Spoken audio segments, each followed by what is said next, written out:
Bill's Toll is an action-adventure crime mystery movie that was released on March 10th, 1971, and is based on a novel by Alistair MacLean, who also wrote the screenplay. It is with Anthony Hopkins in one of his earliest roles. I have recently seen it, and I actually thought it was really good. I will explain why in this video. Let's begin with the story. The story follows a spy named Philip Calvert, who is sent on a mission to determine the whereabouts of a ship that disappeared near the coast of Scotland. This story is pretty fucking good.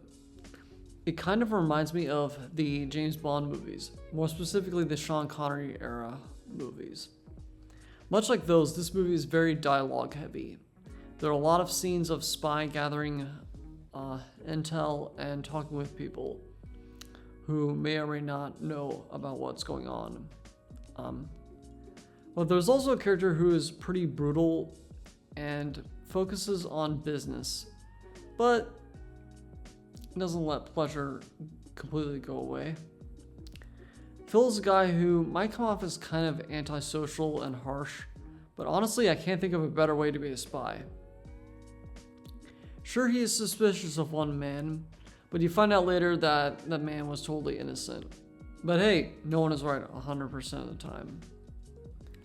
A lot of people have criticized Alistair MacLean's work as having female characters that are pretty one-dimensional. I admit his female characters are not iconic, nor are they really that deep. But there are a few good things you could say about them. They are definitely supportive of the male characters. When they get stuck between following the bad guys and siding with the heroes, they often do the latter. Some of them even fight alongside them. That's more than I can say for Rachel from Batman Begins, who doesn't really do any of that shit that I mentioned. I am familiar with Alistair MacLean's work. This is the guy who did Where Eagles Dare, Force 10 for Navarone, and of course, When 8 Bells Toll. The main female character in this particular movie, Charlotte, at least does the first two things. There's this whole thing where she's supposedly married to the villain who is behind all the disappearing ships, and she is being tortured by him, and that's why she is trying to side with Phil. I really do like this angle because it leads to some pretty well-written scenes of dialogue.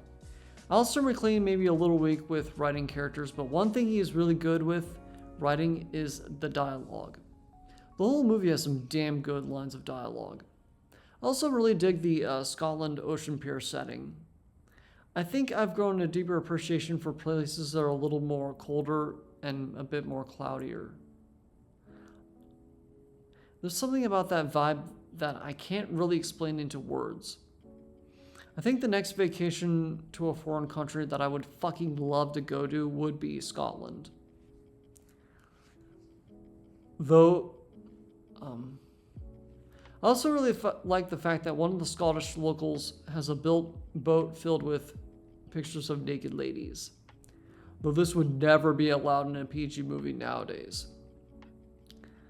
I guess the only thing I don't like is the abundance of religious dialogue, although to be fair, most of it is just blasphemous exclamations. And I'm pretty sure Phil is not actually religious because of some of the things he does and says. There's one where you would think he would be, but it's later contradicted. I mean, the UK actually does have a pretty high atheist population, so it's not impossible. On that note, I'm going to get into a little bit of spoiler territory, so feel free to skip to the timestamp in the description. Another aspect of the 007 series that carries over is the fact that Phil is kind of aromantic allosexual. Yeah, it is revealed that Charlotte is not actually married to the villain, but her husband was dead beforehand. At least that is what I think this movie was trying to say. It wasn't really conveyed all that well, which is another thing that I really don't like about it. But it does lead to a pretty fucking good ending. Phil has Charlotte go on a boat, but even though he turns down the offer to come with her to get married, at the sunny beach she's going to. They still end on relatively good terms. Yeah, she says he was a cold bastard, but he says that someone already told him that. I think this brings an interesting point. I think what this movie is trying to say is that people who don't desire romance are not really cold and unfeeling robots. It also could be saying that we are more in love with the idea of spending the rest of our lives with a woman rather than actually spending the rest of our lives with her.